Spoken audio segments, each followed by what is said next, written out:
Hello दोस्तों, आज जो मैं आपको कहानी सुनाने जा रही हूँ ये कहानी है बादलों में जादुई पैसों के घर की। तो चलिए दोस्तों, देखते हैं बादलों में जादुई पैसों के घर की कहानी। बहुत समय पहले किसी गांव में आलिया और सुनैना नाम की दो सौतेली बहनें रहती थीं। आलिया एक नेक और ईमानदार लड़की थी। वो हमेशा सभी लोगों के साथ अच्छा व्यवहार करती थी। लेकिन दूसरी तरफ उसकी सौतेली बहन सुनैना एक नंबर की चालाक और लालची थी।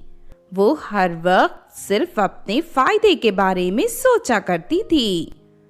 कुछ समय बाद उन दोनों बहनों की शादी रामू और शामू नाम के दो लड़कों से हो जाती है। आलिया का पति रामू बहुत ही अच्छा और ईमानदार था, लेकिन दूसरी तरफ सुनैना का पति शामू सुनैना की तरह बेईमान और धोखेबाज था। धीरे धीरे आलिया का पति अपनी मेहनत से एक बहुत सुंदर घर बना लेता है। ये देख सुनैना और उसके पति को बहुत जलन होती है। ये आलिया और उसका पति तो दिन ब दिन अमीर बनते जा रहे हैं। मैंने तो सोचा था कि आलिया का पति किसी काम का नहीं है, लेकिन वो तो पैसे कमाने में उस्ताद है। हाँ, तुम ठीक कहती हो।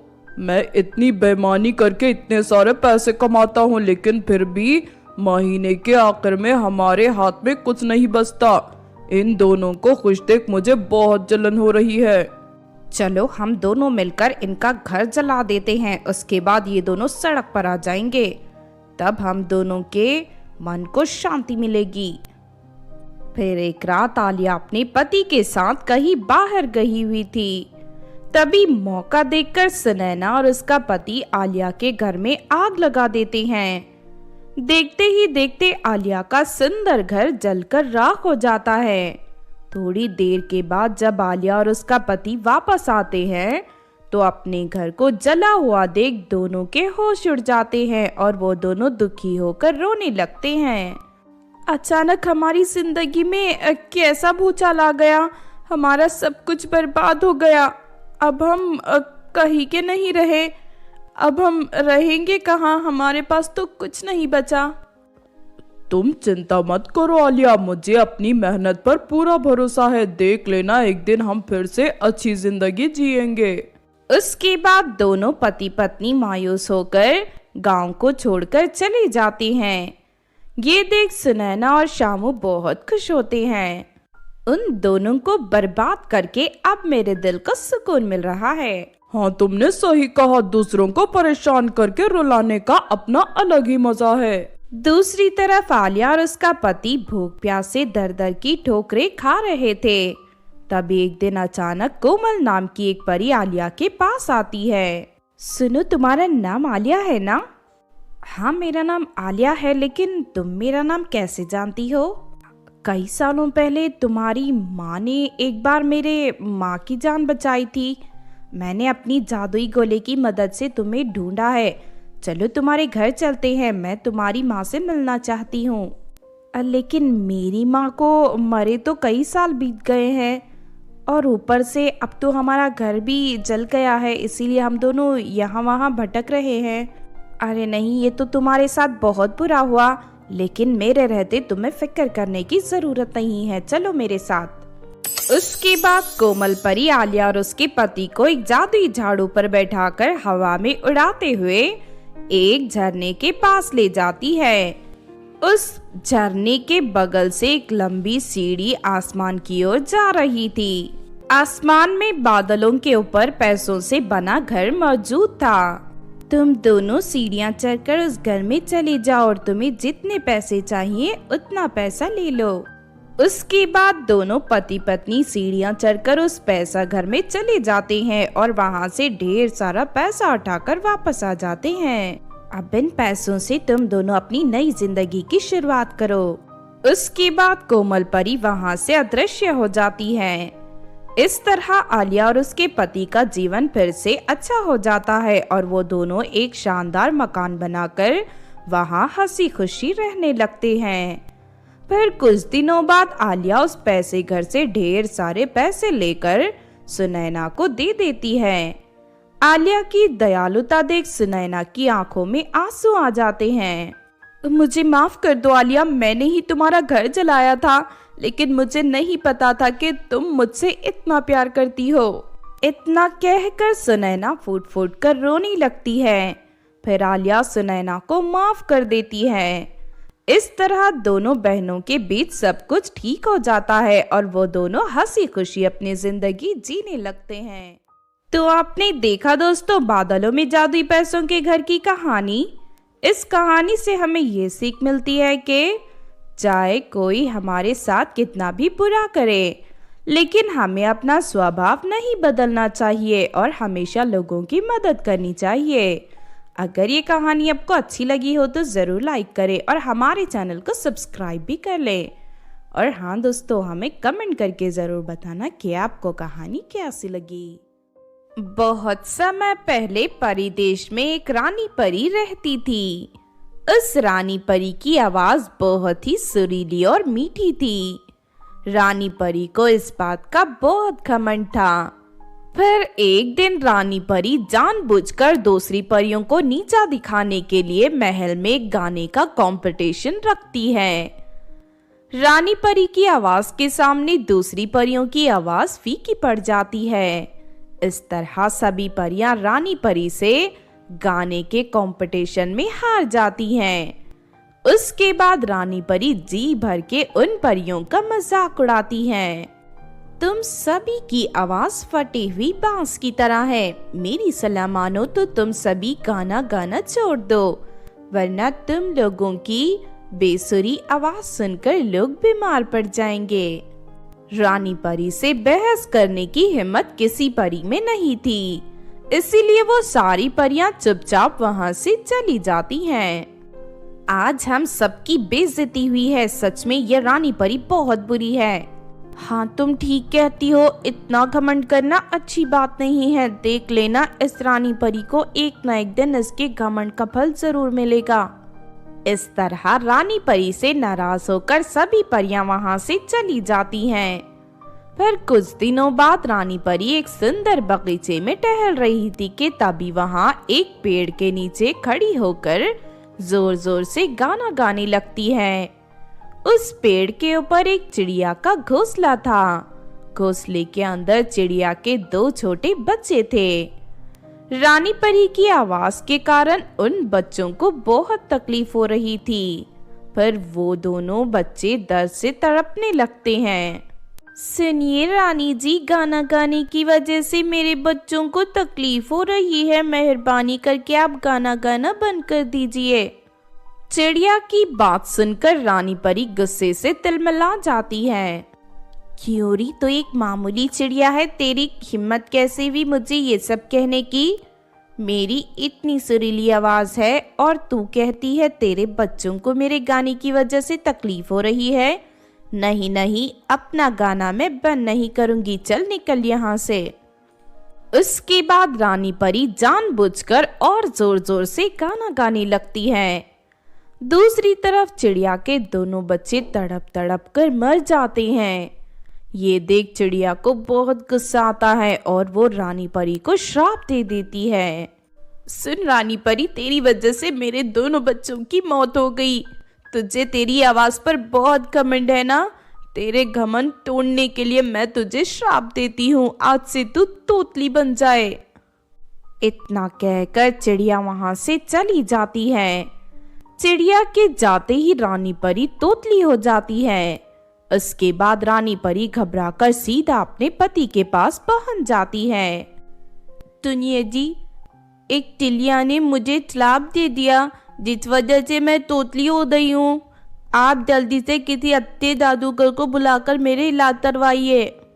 इतना कहकर रानी परी रोने लगती है, लेकिन रानी परी की आवाज सुनकर उसका पति जोर जोर से हंसते हुए उसका मजाक उड़ाने लगता है। तभी वहां दूसरी परियां भी आ जाती हैं।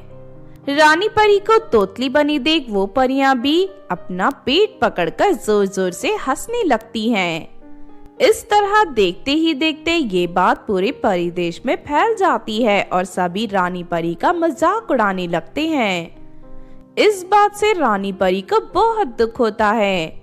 उसके बाद रानी परी वापस बगीचे में जाकर चिड़िया को ढूंढने लगती है, लेकिन काफी ढूंढने के बाद भी उससे चिड़िया नहीं मिलती। अब मैं क्या करूं? अगर वो चिड़िया मुझे नहीं मिली तो मैं जिंदगी भर के लिए तोतली बनी रहूंगी और पली देश में सभी लोग मेरा मजाक उड़ाएंगे। काश मैंने उस चिड़िया की बात मान ली होती। मुझे मेरी गलती पर बहुत पछतावा हो रहा है। इतना कहकर रानी परी उसी पेड़ के नीचे बैठकर रोने लगती है। तभी वहां चिड़िया आ जाती है। रानी परी को उसकी गलती पर पछताते देख चिड़िया को उस पर तरस आ जाता है। सुनो रानी परी, तुम्हें तुम्हारी गलती का एहसास हो गया है। मुझे पूरा यकीन है कि जिंदगी में दोबारा तुम कभी किसी बात पर घमंड नहीं करोगी, इसीलिए मैं अपना श्राप वापस लेती हूँ। इतना कहकर चिड़िया रानी परी को एक फल खाने के लिए दे देती है। उस फल को खाते ही रानी परी की जुबान फिर से ठीक हो जाती है।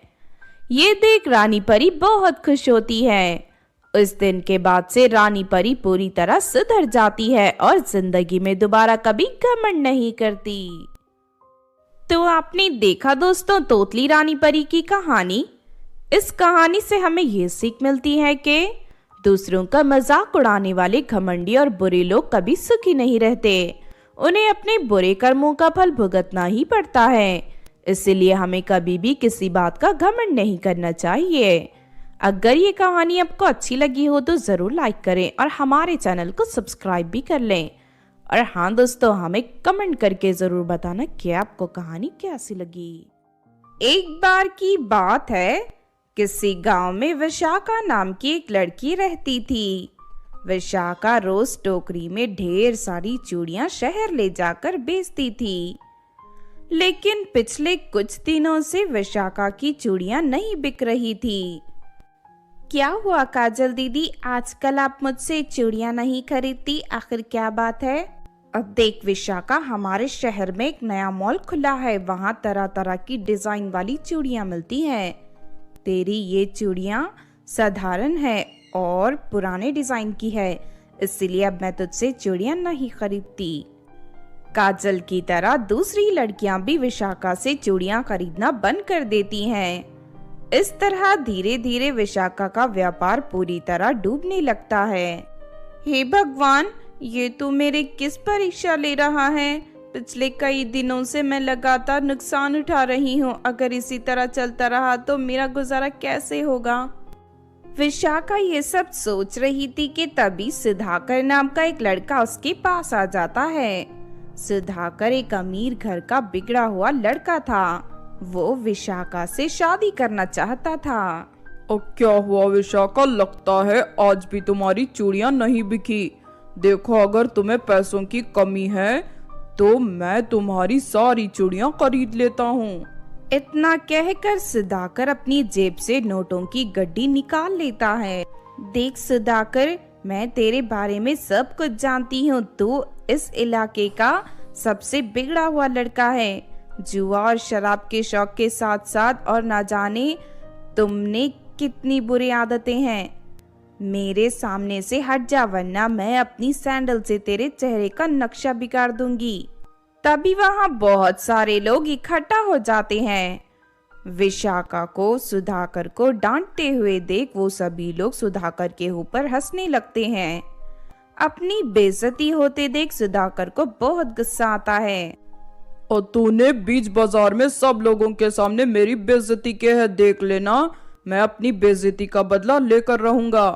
उसके बाद सुधाकर वहां से चला जाता है। फिर कुछ दिनों बाद विशाखा को देखने लड़के वाले आते हैं। विशाखा की खूबसूरती देख लड़के वाले इसे पहली नजर में ही पसंद कर लेते हैं और शादी की तारीख फिक्स कर देते हैं। लेकिन तभी सुधाकर आ जाता है और लड़के वालों से कहता है, और देखो, इस लड़की से रिश्ता तोड़ने के बदले मैं तुम्हें पूरे 50 लाख रुपए दूंगा। इतनी बड़ी रकम सुनकर लड़के वालों के मन में लालच आ जाता है और वो सभी सुधाकर की बात मान लेते हैं। उसके बाद सुधाकर उन्हें 50 लाख रुपए देकर वहां से भगा देता है। क्यों रे नालायक लड़के, ये सब तूने क्या कर दिया? आखिर तू मेरी बेटी की जिंदगी बर्बाद करने पर क्यों तुला है? मैं तेरी बेटी को कभी चैन से नहीं रहने दूंगा। ये तो शुरुआत है, आगे आगे देखते जाओ, मैं तुम दोनों का जीना हराम कर दूंगा। इतना कहकर सुधाकर वहां से चला जाता है। फिर अगले दिन सुधाकर विशाखा के मकान मालिक को लेकर वहां आ जाता है। और विशाखा, तुमने पिछले 4 महीनों से मेरे मकान का किराया नहीं दिया है। मुझे इसी वक्त सारा किराया चाहिए, वरना मैं तुम्हारा सामान उठाकर बाहर फेंक दूंगा। मैं अच्छी तरह जानती हूँ लाला जी, आपको इस दुष्ट सुधाकर ने भड़काया है। देखिए लाला जी, मैं इतने सालों से आपके घर में रह रही हूँ, मुझे कुछ ही दिनों की मोहलत दीजिए, मैं आपका सारा किराया लौटा दूंगी। और नहीं, ये मेरा घर है, कोई धर्मशाला नहीं। मुझे इसी वक्त मेरे सारे किराया चाहिए, वरना यहाँ से चलते बनो। अरे लाला जी, इस तरह बातें करके समय क्यों बर्बाद कर रहे हो? चलो इसी वक्त इसका सारा सामान उठाकर बाहर फेंक दो और इन दोनों माँ बेटी को धक्के देकर यहाँ से बाहर निकालो। उसके बाद मकान मालिक विशाखा का सारा सामान उठाकर घर से बाहर फेंकने लगता है। विशाखा और उसकी माँ मकान मालिक से बहुत विनती करते हैं, लेकिन वो दोनों की एक नहीं सुनता। लेकिन तभी वहां से गुजर रही पूजा परी ये सब देख लेती है।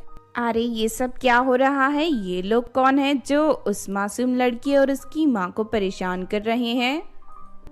इतना कहकर पूजा परी जादुई चश्मा अपनी आंखों पर पहन लेती है। फिर अगले ही पल पूजा परी को विशाखा के बारे में सब कुछ पता चल जाता है। अच्छा, तो इस मासूम लड़की को बिना वजह परेशान किया जा रहा है, मुझे इसकी मदद करनी होगी। दूसरी तरफ मजबूर होकर विशाखा अपनी माँ को लेकर गांव से बाहर जाने लगती है। तभी पूजा परी आसमान से 2 जादुई चूड़ी विशाखा के सामने गिरा देती है। अरे ये तो बहुत सुंदर चूड़ियां हैं, लेकिन अचानक ये आसमान से कैसे गिरी?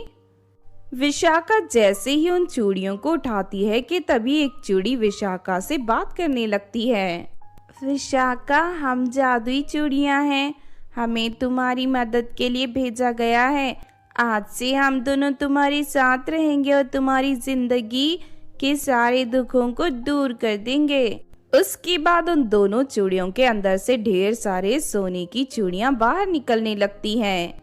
इस तरह देखते ही देखते विशाखा के सामने सोने की चूड़ियों का ढेर लग जाता है। उसके बाद विशाखा उन सोने की चूड़ियों को बेचकर बहुत सारे पैसे इकट्ठे कर लेती है। फिर विशाखा एक सुंदर सा घर खरीदकर अपनी माँ के साथ वहां रहने लगती है।